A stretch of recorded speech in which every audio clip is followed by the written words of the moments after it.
स्वागत है आपका हमारे YouTube चैनल एजुकेशन शिक्षा में। तो स्टार्ट करते हैं। आज का हमारा टॉपिक जो है Flander interaction category system. Flander की बातचीत की जो श्रेणी व्यवस्था है उसके बारे में आज हम लोग अध्ययन और अध्यापन का कार्य करेंगे। Flander thought the of this method in 1959 is this method was the formulated for teachers effectiveness and student welfare. This method is used especially for verbal behavior and class communication. The communication between the student and teachers is the generally verbal rather than non-verbal. Flender believed that the verbal behavior of the class reflection up on the general class behavior. Verbal behavior can be the analyzed with the great faithfulness. इसका मतलब क्या है कि 1959 में, ठीक है, 1959 में Flander ने इस विधि के बारे में सोचा और इस पद्धति को शिक्षक प्रभावशीलता और छात्र कल्याण के लिए क्या किया गया, तैयार किया गया, प्रिपरेशन किया गया। ठीक है, किसने? फ्लेंडर ने 1959 में। इस पद्धति का उपयोग विशेष रूप से मौखिक रूप व्यवहार और कक्षा संचार के लिए क्या किया गया था, प्रस्तुत किया गया था या किया गया था। ठीक है, छात्र और शिक्षक के बीच संचार गैर मौखिक के बजाय आमतौर पर क्या होता था, मौखिक के रूप में होता था। ठीक, फ्लेंडर का मानना था कि कक्षा का मौखिक व्यवहार सामान्य वर्ग के व्यवहार को क्या करता है, दर्शाता है। मौखिक जो व्यवहार होता है वह सामान्य रूप से सामान्य वर्ग के व्यवहार को क्या करता है, दर्शाता है, उनको दिखाता है। मौखिक व्यवहार की विश्लेषण बड़ी ईमानदारी के साथ फ्लेंडर ने किया।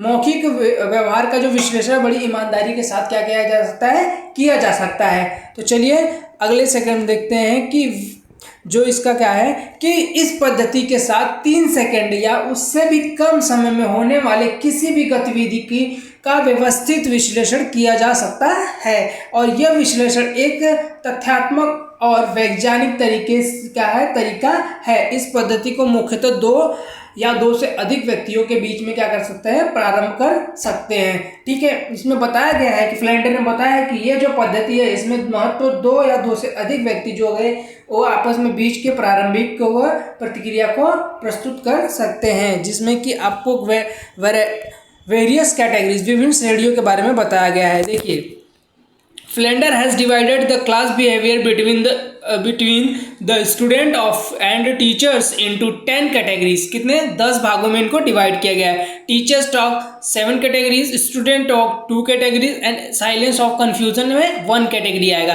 देखिए, फ्लेंडर ने छात्रों के शिक्षक के बीच कक्षा व्यवहार को 10 श्रेणियों में क्या किया गया साथियों, विभाजित किया गया है। ठीक है, विभाजित किया है। और इस विभाजन के प्रकार है कि शिक्षक बातचीत जो है 7 श्रेणी होता है, छात्र बातचीत जो होता है 2 श्रेणी में होता है, और मौन या भ्रम 1 श्रेणी में होता है। चलिए देखते हैं कि क्या होता है। पहले 7 श्रेणियों को भी 2 भागों में विभाजित किया गया। जो टीचर्स और शिक्षक जो बातचीत है उसको भी साथियों 2 भागों में डिवाइड किया गया। पहला हिस्सा प्रत्यक्ष बातचीत और दूसरा अप्रत्यक्ष बातचीत। ठीक है, तो चलिए देखते हैं क्या फ्लेंडर के जो 10 कैटेगरीज हैं वो उसके बारे में दर्शाया है इसमें। देखिए, टीचर का जो बातचीत है वह accepting feeling, praise of encourage, accepting ideas, ask question and lecturing. और दूसरा क्या दिया इसमें, giving the direction and criticism. ठीक है, और स्टूडेंट जो टॉक है रिस्पॉन्स, पीपल इंस्टेयर एंड साइलेंस ऑफ कंफ्यूजन।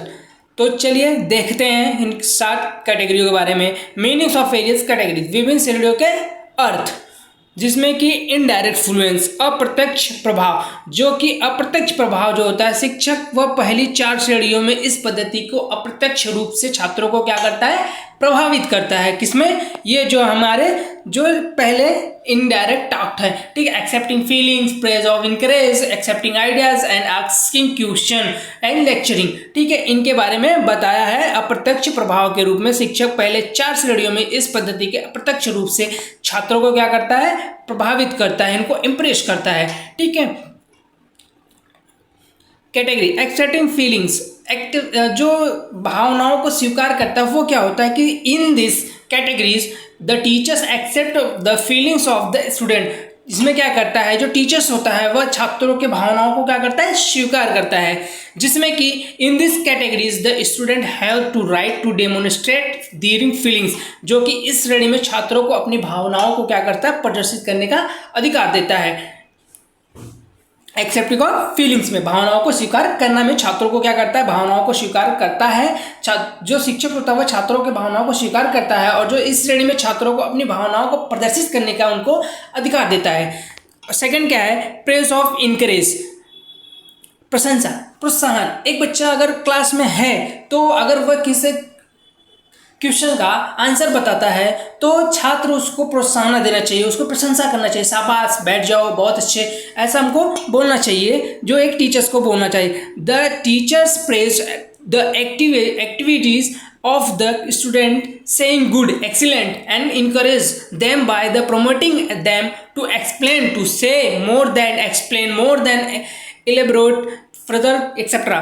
प्रोत्साहन जो श्रेणी 2 है, प्रोत्साहन, प्रशंसा, ठीक है। शिक्षक छात्रों की गतिविधियों को क्या करता है, अच्छी तरीके से अच्छा उत्कृष्ट करते हुए उनकी प्रशंसा करता है और उन्हें समझाने के लिए या और उससे अधिक कहने के लिए, अधिक समझाने के लिए, आगे विस्तृत करने के लिए, अधिक को बढ़ावा देकर क्या करता है, उनको प्रोत्साहित करता है। ये हमारा श्रेणी 2 में है। चलते हैं श्रेणी 3 में क्या है, एक्सेप्टिंग और यूजिंग आइडियाज, जो कि उनके विचारों को स्वीकार करना और उनका उपयोग करना।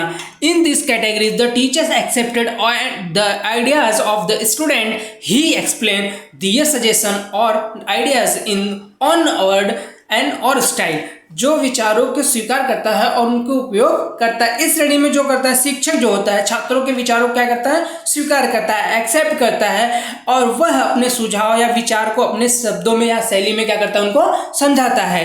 ठीक है, ये था हमारा श्रेणी नंबर 3। और चलते हैं श्रेणी नंबर 4 की जगह प्रश्न पूछना। इस श्रेणी में केवल प्रश्न पूछना होता है, asking question. The categories including only asking question.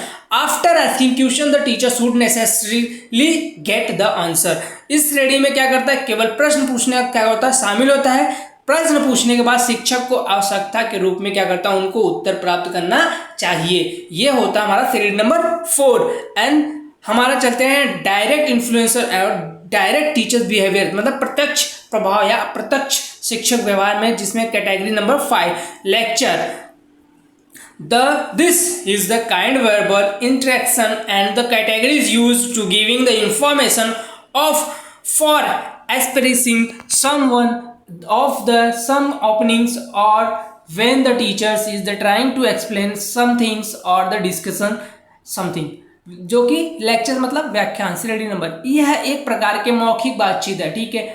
और इस श्रेणी का उपयोग किसी को कुछ राय देने के लिए या जबकि शिक्षक कुछ समझाने की कोशिश कर रहा होता है, इस चीज के बारे में चर्चा करने के लिए किया जाता है। कोई भी टॉपिक हो, इसमें मतलब जो टीचर्स रहता है वो क्या करता है, व्याख्यान करता है और उन्हें समझाने की कोशिश करता है, कि जो भी रहता है उसमें चर्चा करता है। ये था हमारा श्रेणी नंबर 5। और चलते हैं श्रेणी नंबर 6 गिविंग डायरेक्शन, जो कि दिशा और निर्देश देना।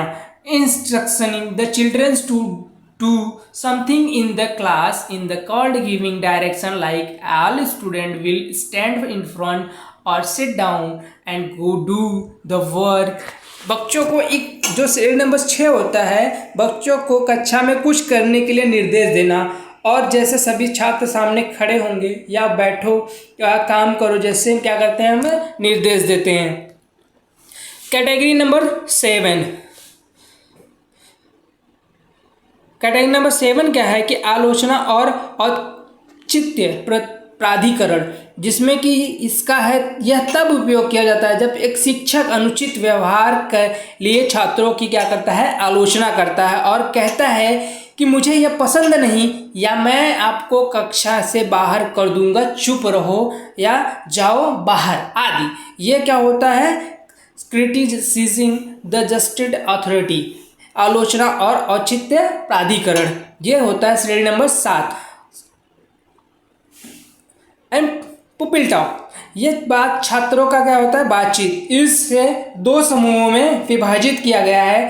पहला छात्र बातचीत है प्रतिक्रिया, और दूसरा छात्र बातचीत वार्तालाप, जिसमें कि people talks response. Ready number 8 में बताया गया है कि जो छात्र का बातचीत की जो प्रक्रिया होती है, जब एक शिक्षक छात्रों से सवाल पूछता है या क्वेश्चन आस्क करता है तो छात्र सवालों के जवाब देते हैं और मौखिक तरीके से निर्देशों का जो है पालन करते हैं। फिर ये सभी प्रतिक्रियाएं इस श्रेणी में क्या होती हैं, आती हैं, जो कि पीपल टॉक्स रिस्पॉन्स होता है। ठीक है। और श्रेणी नंबर 9 होता है पीपल इनिशिएशन, मतलब छात्र प्रारंभ। इसमें छात्र जो है चर्चा शुरू करते हैं और प्रश्न पूछने और कुछ कहने के लिए क्या कहते हैं, उत्सुक होते हैं। इस श्रेणी में इस तरह की प्रतिक्रिया शामिल है।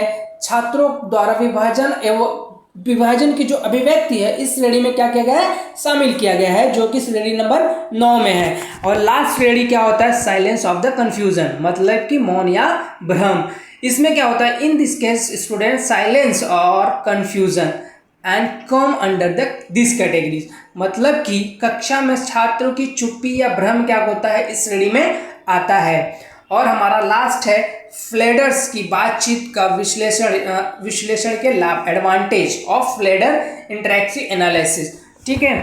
चलिए, इस पद्धति के माध्यम से यह एक संप्रेषक के बिना मैट्रिक्स की मदद से पूरी कक्षा की बातचीत के बारे में जानकारी प्राप्त की जा सकती है। इसमें फ्लेडर ने कहा हुआ फर्स्ट में। सेकंड क्या है कि यह विधि जो है शिक्षकों के लिए प्रशिक्षु शिक्षकों की उचित क्या है, प्रतिक्रिया का क्या करती है, प्रदान करती है। यह विधि जो होती है प्रशिक्षु शिक्षकों की उचित प्रतिक्रिया का प्रदान करती है। तीसरा है, यह कक्षा में सामाजिक और भावनात्मक वातावरण का अनुमान लगाने के लिए क्या करती है, एक प्रभावी तरीका होता है। और चौथा है,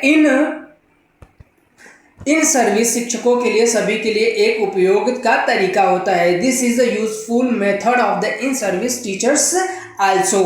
एंड 5वां होता है, मैट्रिक्स विकसित करने में उम्र, लिंग और विषय के आधार पर क्या होता है, अंतर पाया जाता है, डिफरेंट पाया जाता है। ये था हमारा 5वां। 6वां का है कि यह कक्षा शिक्षक के एक तथ्यात्मक तरीका है। और 7वां है, इस विधि में शिक्षक क्या करता है, चर्चा पर अधिक जोर देता है। In this method teachers less greater impressive and discuss. इस विधि में क्या करता है, शिक्षक जो है कि अधिक चर्चा करता है। 8वां है, this is the analytic method to know about each activities of the class. कक्षा में प्रत्येक गतिविधियों के बारे में क्या करना है, जानने के लिए एक विश्लेषणात्मक विधि होता है। लिमिटेशन ऑफ फ्लेडर इंटरैक्टिव एनालिसिस, मतलब कि फ्लेडर्स के जो बातचीत की जो विश्लेषण की जो सीमाएं हैं वह कहाँ तक है, चलिए देखते हैं।